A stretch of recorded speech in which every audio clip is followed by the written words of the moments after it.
Pa šta da se kaže kad je povod, mislim, prvo jedan čovjek koji je zaista fantastičan glumac, ajde to sad već da ne ponavljamo, jer onako može da zazvuči i izuzetno dobro društvo, jedna lepa organizacija, a povod i način da se zahvali Dači tako što će se mladima pružiti šansa da pokažu danas veoma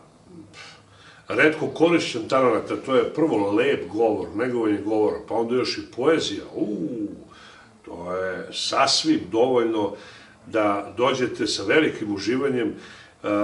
Ja moram da priznam, ja sam drugi put ovde u Priboju, ovakvo jedno lepo mesto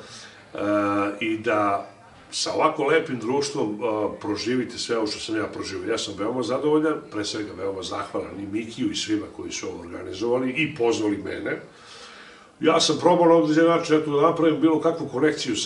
sa Dačom preko poezije Ljube Ršuma, ali to na kraju krajeva nije ni bitno, bitna je ta neka energija koju smo mi razmerili i ja mislim da je ona bila prava.